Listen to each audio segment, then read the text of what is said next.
한마디로 뭐 대박을 노리고 생숙을 투자한 사람들은 이 생숙이 쪽박이 되고 있는 그런 상황입니다. 그래서 생숙 소유자들은 이 정부의 비현실적인 정책으로 금전적 손실만 늘어나게 생겼다면서 이렇게 크게 반발을 하고 있습니다. 정부가 2년 동안 유예기간을 좀 배려한 듯한 모양새지만 그 시간 내에 현실적으로 해결할 방법이 전혀 없기 때문입니다.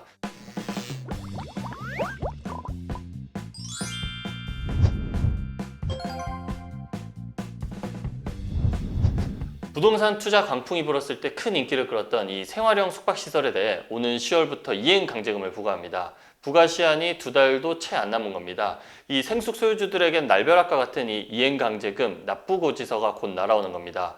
10월 14일까지 생숙을 오피스텔로 변경하지 않고 주거용으로 사용하거나 숙박업 신고를 하지 않고 사용하면 매년 공시가의 10%를 이제 이행 강제금으로 내야 하는데요. 쉽게 말해 공시가 10억 원짜리 생숙에 거주하면 매년 1억 원, 공시가 5억 원짜리의 경우에는 약 5천만 원의 이행 강제금을 매년 부과받게 됩니다. 억대 과징금이 부과되는 단지도 상당할 것으로 현재 예상이 됩니다. 이 부동산 시장 호황기에 생숙은 높은 청약 경쟁률과 그리고 프리미엄까지 웃돈까지 붙어서 거래가 됐습니다. 왜냐하면 당시에 세금, 대출 규제도 피하고 호텔식 서비스를 받을 수 있다는 장점을 앞세워서 수백 대 1의 경쟁률을 기록했습니다.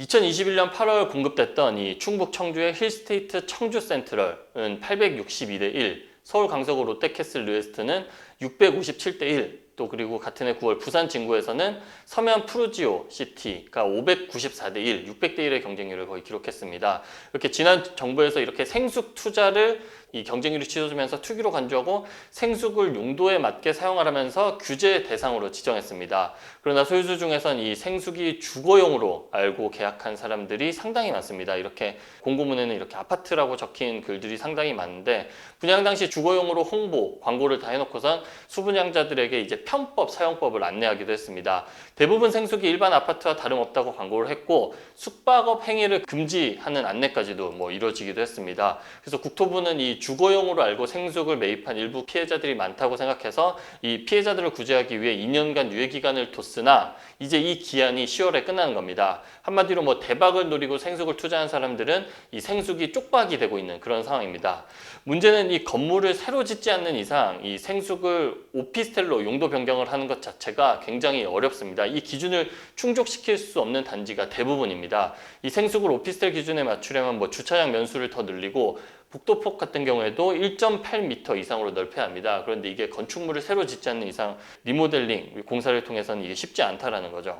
많이 알려진 게 이 주차장인데 상당수 생숙이 이 주차장을 늘리기가 힘든 구조입니다. 주차장과 북도폭 규정만 맞추려고 해도 건축물을 뜯어내야 하기 때문에 현실적으로 변경이 쉽지 않습니다.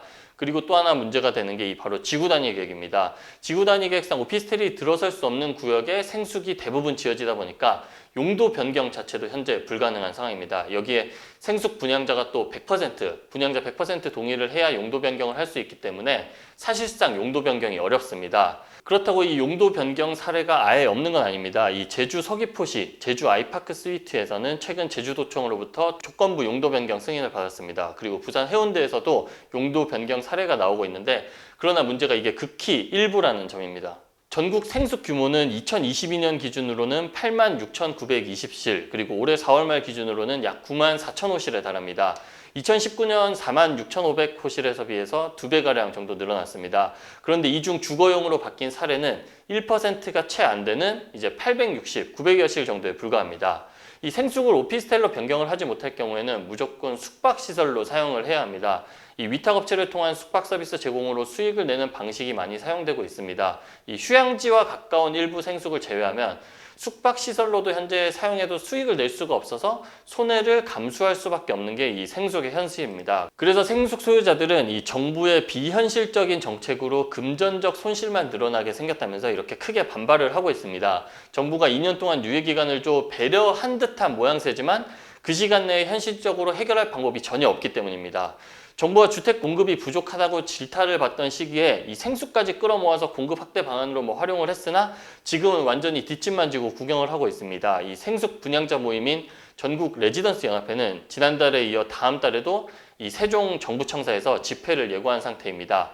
정부가 방치를 하고 그리고 법적인 사항들이 미비한 상황에서 애물단지 시설이 전락한 것에 대해 좀 상당히 비판을 하고 있습니다.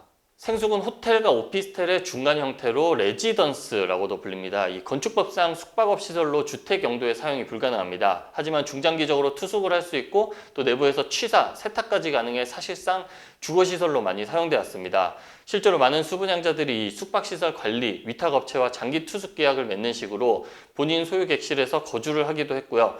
호텔과 달리 이 호실별로 또 개별 등기가 가능합니다. 이 개별 등기가 가능하다 보니까 일부 수분양자들은 합법적으로 주거할 수 있는 시설로 잘못 알고 예전에 분양받는 사례가 많았습니다. 이 생숙은 2020년에서 2021년까지 이 부동산 호황기 때 아파트 규제 강화로 틈새 상품으로 당시에 떠올랐습니다. 그래서 어떤 상품인지도 제대로 알지도 못한 채 이 투자 강풍에 휩쓸려서 이 생숙을 매수한 사람들의 책임도 분명히 있겠습니다. 하지만 이 분양 홍보를 사기치고 한 행위에 대해서는 엄벌이 필요할 것 같습니다. 그래서 이 분양 당시 시행사 등에서 홍보를 과하게 한 부분에 대해서는 이제 조만간 민사소송 등으로 번질 우려가 커지고 있는 게 지금 생숙의 현실입니다. 네, 오늘 땅짓고 연구소 여기까지입니다. 오늘 영상도 도움이 되셨다면 좋아요와 구독 부탁드리겠습니다. 감사합니다.